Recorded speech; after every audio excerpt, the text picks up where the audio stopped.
Ce soir, Hazard m'a demandé de parler d'un sujet délicat, un phénomène dont tout le monde a entendu parler, mais que personne ne comprend vraiment. On l'appelle la haine, l'œil, le regard qui blesse, le regard qui détruit. L'œil des humains est une arme, maître. Certains l'ignorent, d'autres s'en nourrissent. Le mauvais œil existe dans presque toutes les cultures du monde. Grèce, Turquie, Maghreb, Moyen-Orient, Amérique du Sud, partout, on retrouve la même idée. Un regard peut transmettre une énergie négative, une jalousie, une frustration, une intention cachée. Là où les humains voient un simple regard, moi, je vois un fil noir. Un fil qui s'attache à la personne visée, comme une sangsue invisible. Le mauvais œil n'est pas forcément magique. Parfois, c'est une accumulation d'énergie négative qui déséquilibre une personne. Fatigue, échec, malaise, accident répété. Mais d'après Hazard, il y a plus que ça. Quand une jalousie est profonde, le regard devient un projectile. Je le vois frapper l'aura, comme une fissure dans un miroir. Et plus la fissure est grande, plus les choses autour commencent à se briser. Dans certaines familles, on raconte qu'un enfant tomba malade le lendemain d'un compliment trop insistant. Dans d'autres, une réussite soudaine s'est effondrée après un simple regard.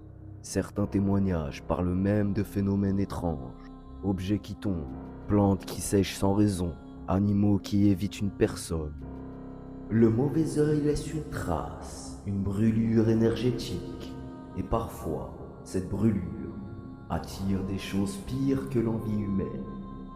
Selon Hazard, certaines formes extrêmes de haine peuvent agir comme une brèche, une ouverture involontaire, une faiblesse énergétique qui attire des entités. Là où il y a une fissure, quelque chose finit toujours par passer. Comme l'ouvrage étrange Al-Azif, un livre ancien qui parle justement des brèches invisibles que je vous ai parlé dans une vidéo. Il décrit l'œil comme la première porte de l'ombre, celle qui s'ouvre sans rituel, celle que même un esprit faible peut activer. Il y a des signes simples, saut d'humeur soudaine, fatigue sans raison, objets qui se cassent, perte de chance, tension ou dispute qui sortent de nulle part, regard insistant suivi d'un malaise. Si tu te sens vidé après avoir vu quelqu'un, ce n'est pas ton imagination, c'est un fil qui vient de s'accrocher. Dans plusieurs traditions, on utilise une eau légèrement salée. On se lave le visage, les mains et la nuque. L'eau absorbe, et quand elle absorbe trop, elle se trouble, elle devient lourde. Parfois même, elle chauffe.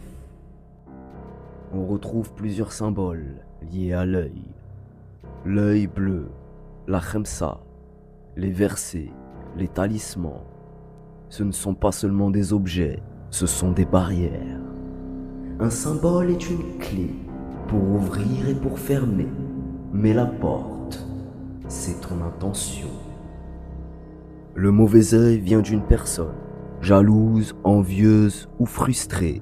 Parfois, sans protéger, c'est juste couper le lien. Certaines traditions parlent du retour, une visualisation qui coupe le fil. Imaginez la flamme d'une bougie, voici le visage de celui qui t'a frappé du regard et regarde son influence fondre comme de la cire. Le fil se coupe, l'énergie retourne chez elle. Retour à l'envoyeur. Un geste discret, souffler légèrement sur quelqu'un que tu aimes. Certains y voient une superstition, mais c'est une intention pure qui brise l'œil. Le mauvais œil est un fil, moi je peux le couper. Mais vous, pouvez-vous empêcher quelqu'un de le rattacher? Le mauvais œil n'est pas qu'une croyance, c'est une énergie, un poison qui circule depuis les débuts de l'humanité. Mais ce poison n'est pas invincible. Comprendre son origine, ses signes, ses mécanismes, c'est déjà le début de la protection. Et méfiez-vous des regards silencieux, ils disent toujours plus que les mots. Alors méfiez-vous de l'œil, il est parfois plus puissant que la sorcellerie.